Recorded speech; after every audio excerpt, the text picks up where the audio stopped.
ఈ వారం defence round up లోని వెపన్ అనే ఒక సెగ్మెంట్ లో బంకర్ బస్టర్ బాంబ్ గురించి తెలుసుకోబోతున్నాం.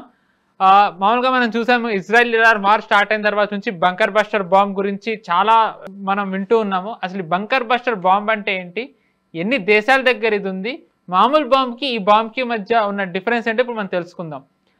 సార్, బంకర్ బస్టర్ బాంబ్ అనాలా, Trump favourite word mother of all bombs అనాలా, దీనికి మామూలు మిసైల్స్ కి దీనికి ఏంటి సార్ డిఫరెన్స్? యాక్చువల్గా బంకర్ బస్టర్ బాంబ్ పేరుతో మనకు అర్థమవుతుంది ఏంటో అది.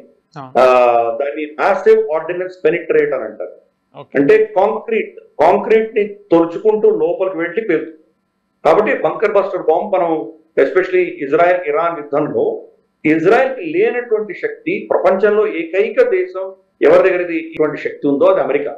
అమెరికాని చాలా కాలంగా వాడు కోరుతున్నారు ఇజ్రాయెల్ సైన్యం, మాకు వచ్చి సాయం చేయండి, బంకర్ బస్టర్ బాంబ్ ఇవ్వండి అని. ఎందుకంటే ఇరాన్ కానీ ఇరాన్ ప్రాక్సీలు కానీ అందరూ బంకర్లలో దాచిపెట్టారు. మనం చూసాం గాజా కింద అంతా కూడా చీమల పుట్టలాగా అన్ని వాళ్ళు టనల్స్ పెట్టుకున్నారు. అలాగే మనకు ఇరాన్ లో కూడా వాళ్ళ న్యూక్లియర్ ఫెసిలిటీస్ అన్ని టనల్స్ కింద తోవి ఎక్కడో లోపల పెట్టారు. హెజ్బుల్లా కూడా అదే చేసింది. మన నస్రుల్లా కొట్టినప్పుడు కూడా ఒక బంకర్ బస్టర్ బాంబ్ వాడి. కానీ అన్నిటికంటే పెద్ద బంకర్ బస్టర్ బాంబ్ అమెరికా దగ్గర ఉన్నది. అది GBU-57 అన్నటువంటి ప్రపంచంలో ఎవరి దగ్గర లేనటువంటిది. రమారమి 200 మీటర్లు కిందకి వెళ్ళి కొట్టగలిగినంత పవర్ఫుల్ బాంబ్ ఒక్క అమెరికా దగ్గరే ఉన్నది. అది ఆ బాంబుని కొట్టడానికి కూడా ఒక్క B-2 స్ట్రెంత్ బాంబర్ తప్ప ఇంకేమీ కొట్టదు. అది కూడా అమెరికా దగ్గర. కాబట్టి అమెరికా తప్ప దాన్ని ఎవరు డెలివరీ చేయలేరు. ఇజ్రాయెల్ కోరిక మేరట ఫైనల్ గా డొనాల్డ్ ట్రంప్ దాన్ని ఒప్పుకొని B-2 బాంబర్లని 37 గంటలు అమెరికా నుంచి దాన్ని తీసుకొచ్చి మిడేర్ రీఫ్యూలింగ్ చేసుకుంటూ, ఎందుకంటే ఏ దేశం మీద వెళ్ళినా కానీ ఆ దేశం ఎవరిని సపోర్ట్ చేశారని వాళ్ళ మీద బైకాట్స్ రావడము, ఇస్లామోఫోబియా అనడం, ఇటువంటి చాలా ఇబ్బందులు వస్తాయి. కాబట్టి ఎస్పెషలీ అక్కడ ఉన్నటువంటి వెస్ట్ ఏషియాలో గల్ఫ్ దేశాల్లో ఎవరి ఎయిర్ స్పేస్ వాడకుండా ఒక్క పాకిస్తాన్ ఎయిర్ స్పేస్ మాత్రమే వాడి వాడు వెళ్ళిపోటొచ్చారు. మన ఎయిర్ స్పేస్ మీద వాడినట్టు పాకిస్తాన్ మన మీద అబాండాల మీద ప్రయత్నం చేసింది, కానీ సత్యాలు లేవని చెప్పి దాంట్లో ఏం సత్యం లేదని మనకు తెలిసింది. స్పష్టంగా ఆ రూట్ అంతా కూడా అమెరికన్ ఎస్టాబ్లిష్మెంట్ ఇచ్చింది కాబట్టి దాంట్లో వెళ్ళి కొట్టారు. 22 ఫ్లోర్స్ అంటే అంతస్తులు, 22, 23 అంతస్తుల లోపలికి వెళ్ళి పేలుతుంది. అంటే దానికి ఎంత ఎనర్జీ ఉంది. బాంబు నార్మల్ గా మిసైల్ కానీ లేదా మనకు ఆర్డినెన్స్ ఏం కొడుతున్నా కానీ కూడా ఏమవుతాయంటే ఇంపాక్ట్ అవ్వగానే పేలిపోతాయి. కొన్ని ఏంటంటే ఇంపాక్ట్ కాకుండానే పైన డెటనేట్ చేయొచ్చు.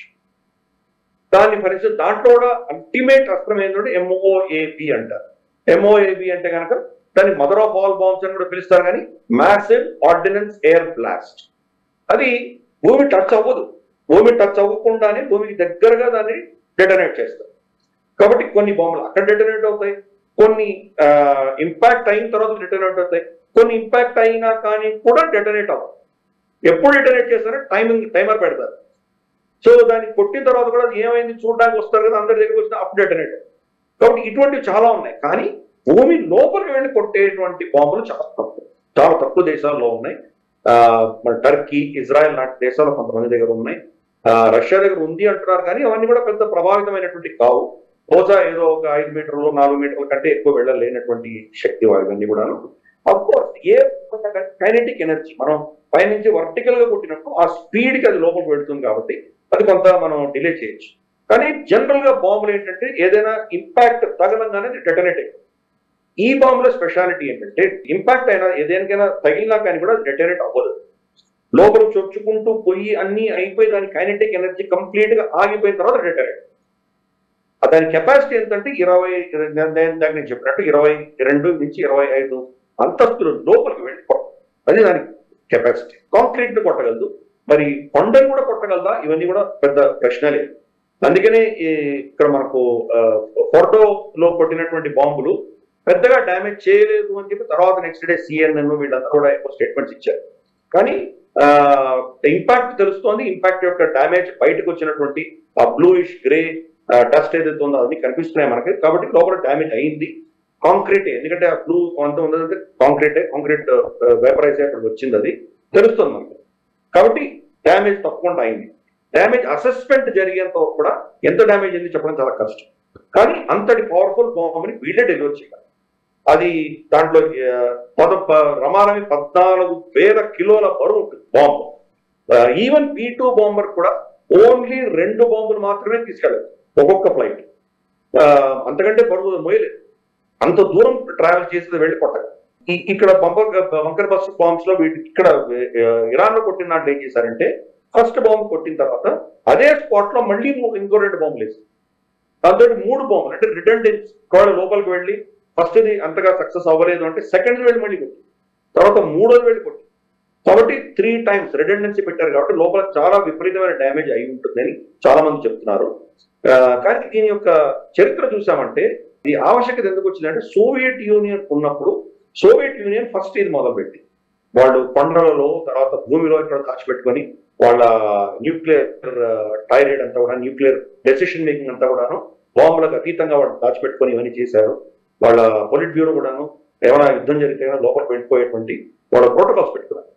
అందుకని దాన్ని ఛేదించడానికి అమెరికాకి దాని అవసరం వచ్చింది. అప్పుడు దీని మీద ఇన్వెస్ట్ చేశారు.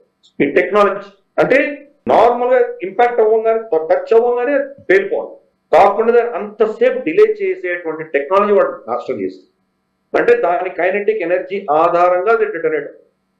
దీంట్లో 80% ఆ కేసింగ్ బరువే ఉంటుంది. అంటే ఏదైతే బాంబు ఉందో బాంబులో ఓన్లీ మెటల్ ఉంటుంది. ఆ మెటల్ బరువు ఆ స్పీడు అంత ఆల్మోస్ట్ మ్యాక్ 1 స్పీడ్ లో వస్తుంది. ఆ స్పీడ్ లో వచ్చి దీని వెనకాల మనకు ఇగ్నిషన్ ఏమి ఉండదు. మామూలుగా మిసైల్స్ కి వెనకాల మనం చూస్తాం వెనకాల మంట ఉంటుంది. దీనికి మంట ఉండదు. ఓన్లీ ఆ గురుత్వాకర్షణ శక్తి వాడు ఏ యాంగిల్ కొడుతున్నారో ఆ యాంగిల్లో వస్తుంది.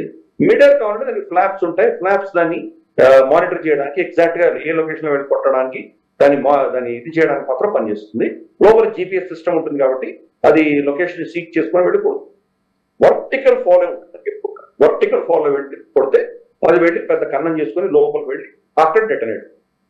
సో ఇటువంటివి భారతదేశంలో మన దగ్గర అంతటి బాంబులు లేవు. మన దగ్గర ఎస్పెషల్లీ స్పైస్ లాంటివి మనం ఇజ్రాయెల్ ఎంచుకున్నాము.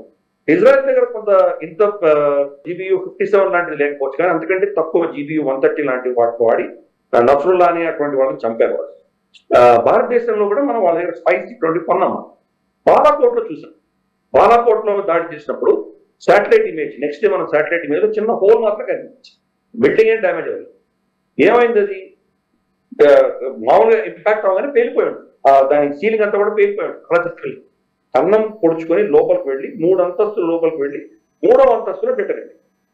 అప్పుడు ఏమన్నారు పాకిస్తాన్ ఏమైంది అక్కడ ఒక తెల్ల టార్పాలిన్ కప్పేశారు. తర్వాత సిమెంట్ వేసి దాన్ని పూర్తి చేశారు. తర్వాత వచ్చిన శాటిలైట్ ఇమేజ్ అని తప్పలేదు. మీరేవో కాకులని చెట్లని కొట్టిపోయారని చెప్పి వాళ్ళు ఏదో స్టేట్మెంట్ ఇచ్చారు. ఇప్పుడు మళ్ళీ అదే బాంబు మనం అదే తరహాగా మనం ఇక్కడ కొట్టాం. ఇక్కడ బహావల్పూర్ లో కొట్టాం. జైషే మహమ్మద్ హెడ్ క్వార్టర్స్ మనం మద్రసే షుబానల్లా దాని మీద కొట్టాం. మనం శాటిలైట్ ఇమేజ్ లో ఆ 3 గుంబట్లు మాత్రం డ్యామేజ్ అయ్యేట్టు కనిపిస్తుంది. కానీ కింద లోపల ఫోటోస్ వాళ్లే ఫోటోలు తీసి పంపించారు. పాకిస్తాన్ నుంచి మన ఫోటోలు వచ్చింది. అది లోపలికి వెళ్ళిన తర్వాత సీలింగ్ ఏం అవ్వలేదు, రూఫ్ ఏం అవ్వలేదు. కానీ లోపల వెళ్ళి మొత్తం 3 అంతస్తులు డ్యామేజ్ అయ్యింది, తేలిపోయింది. అంటే అంత లోపలికి వెళ్ళి కొట్టగలరు. సరే అఫ్ కోర్స్ ఇది బిల్డింగ్ కాంక్రీట్ చాలా చిన్నగా ఉంటుంది. దాని యొక్క విడ్త్ ఎక్కువ ఉండదు కాబట్టి ఈజీగా పెనిట్రేట్ చేయలేదు. కానీ భూమి లోపల వాళ్ళు న్యూక్లియర్ మెటీరియల్ దాచుకోవడానికి పెట్టినటువంటి ఒక ఏదైతే ఫ్లోర్స్ ఉంటాయో కాంక్రీట్ చాలా తిక్కుగా ఉంటుంది. 1, 2, 3 అడుగులు థిక్నెస్ వాళ్ళు దాని రూపులు పెట్టుకుంటారు. అటువంటిది ఇంకా లోపల. కాబట్టి అంత లోపల దాచిపెట్టి దాన్ని ప్రొటెక్ట్ చేసేటువంటి ప్రయత్నం వాళ్ళు చేశారు. అమెరికా చేసింది 3 ప్రాంతాల్లో కొట్టింది. 1 గంటలో వాళ్ళది అయిపోయింది. అంటే ఇజ్రాయెల్ చేయగలిగినంత చేసింది. దాని నెక్స్ట్ చిన్న కొసమేరకు వీళ్ళు ఇచ్చారు. దాంతో ఇజ్రాయెల్ ఆట కథం అయిపోయింది. కాబట్టి ఈ బంకర్ బస్టర్ బాంబ్స్ అని ఎంత క్రూషియలో మనం అర్థం చేసుకుంటాం. దీని యొక్క ఈ యొక్క యుద్ధాన్ని చూసి మన శత్రువు కూడా ఆ దిశగా ప్రయత్నాలు చేస్తారు. ఒకటి బంకర్లు పెట్టుకునే ప్రయత్నం చేస్తారు. ఎందుకంటే మన దగ్గర అంత శక్తి లేదు కాబట్టి. బంకర్ బస్టర్ బాంబు కొట్టడానికి ప్రతిసారి అమెరికా అందరి దగ్గరికి రాదు కదా, అందరి సాయం రాదు కదా. కాబట్టి ముందర అది చూస్తారు. ఎప్పుడో భూమి లోపల వాడు తవ్వుకొని అక్కడ వాళ్ళు న్యూక్లియర్ టెక్నాలజీ అని పెట్టుకునేటువంటి ప్రయత్నాలు మన శత్రు దేశాలు చేస్తాయి.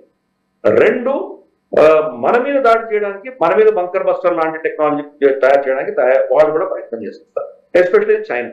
ఎందుకంటే మనకు తెలుసు B-2 బాంబర్స్ కి సంబంధించినటువంటి ఈ స్టెల్త్ దానికి డిజైన్స్ టెక్నాలజీ అంతా కూడాను భారత మూలాల నుంచి వెళ్ళినటువంటి ఒక సైంటిస్ట్ దీని మీద పార్టిసిపేట్ దీనిలో ఉన్నటువంటి ఒక సీనియర్ సైంటిస్ట్ చైనాకి ఆ సీక్రెట్స్ అన్ని అమ్మాడు పైసలు తీసుకుని. కాబట్టి అటువంటిది ఈ బంకర్ బస్టర్ బాంబ్ తయారు చేసినటువంటి టీంలో ఎవరి దగ్గర నుంచి వాళ్ళు లీక్ చేసుకుంటారు, రివర్స్ ఇంజనీరింగ్ చేసుకుంటారు, ఏదో చేస్తారు వాళ్ళు. దాని ఆధారంగా ఇరాన్ నుంచి శకలాలు తీసుకుని వాళ్ళు రివర్స్ ఇంజనీరింగ్ చేస్తారు. రివర్స్ ఇంజనీరింగ్ ఇక్కడేం మిగలదు. బేసిక్ గా దాని మెటీరియల్ మెటలర్జీ, అది ఎటువంటి మెటల్స్ వాడారు, ఇటువంటి కొన్ని పారామీటర్స్ దొరుకుతాయి, చేసి చైనా కూడా తయారు చేసేటువంటి ప్రమాదం. కాబట్టి ఈ బంకర్ బస్టర్ బాంబ్స్ అన్నది ఇప్పుడు సడన్ గా కొత్త మనం చూసాము. ఇది ఈ ఇజ్రాయెల్ ఇరాన్ యుద్ధంలో అన్ని దేశాలు కూడా దీనికోసం పాటుపడతాయి.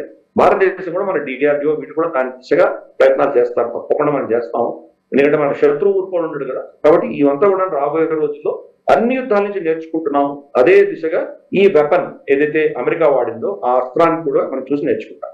ఒక్క MOAB ఏదైతే మనం ఇందాక చెప్పానో, massive ordnance blast, air blast ఏదైతే ఉందో అది భూమి కంటే పైన డెటనేట్ అయినప్పుడు ఏమవుతుందంటే, ఆఫ్ఘనిస్తాన్ లో వాడేది ఆ ప్రాంతం అంతా ఉన్నటువంటి ఆక్సిజన్ ని లాగేస్తుంది. ఆక్సిజన్ లాగేసరికి ఊపిరి లేకుండా చచ్చిపోతారు అన్నమాట. ఒక్కటే క్షణంలో అందరి ప్రాణాలు వాళ్ళు నిజంగా శరీరానికి ఏమవుతుంది, కాలిపోతారా అని పక్కన ఊపిరి తీసుకోలేదు. ఆ ఆక్సిజన్ సడన్ గా అక్కడ గాలి అంతా ఆ ఇంపాక్ట్ దాంతో చనిపోతారు. అంటే న్యూక్లియర్ బాంబు కంటే నెక్స్ట్ లెవెల్. న్యూక్లియర్ అటాక్ కాదు కానీ అంత ప్రభావం చూపించగలిగినటువంటి అస్త్రం ఇది. కాబట్టి ఈ రెండింటిలో కన్ఫ్యూజన్ చాలా మంది. మదర్ ఆఫ్ ఆల్ బాంబ్స్ అని చెప్పేసి చాలా టీవీ ఛానల్స్ చెప్తున్నారు. మదర్ ఆఫ్ ఆల్ బాంబ్స్ కాదు వీడు కొట్టింది మ్యాసివ్ ఆర్డినెన్స్ పెనిట్రేటర్, MOP కొట్టారు, MOAB కాదు. అది మనం అర్థం చేసుకోవాలి. ఈ వీడియో మీకు నచ్చినట్టయితే లైక్ చేయండి, 10 మందికి షేర్ చేయండి. అలాగే కామెంట్ల రూపంలో మీ అభిప్రాయాలను మాతో పంచుకోండి. Nationalist hub group of channels ను సబ్స్క్రైబ్ చేసుకుని తెలుగునాట జాతీయవాద జర్నలిజాన్ని ప్రోత్సహించండి. ఈ వీడియో కింద ఉన్న బెల్ ఐకాన్ పై క్లిక్ చేయడం మర్చిపోవద్దు.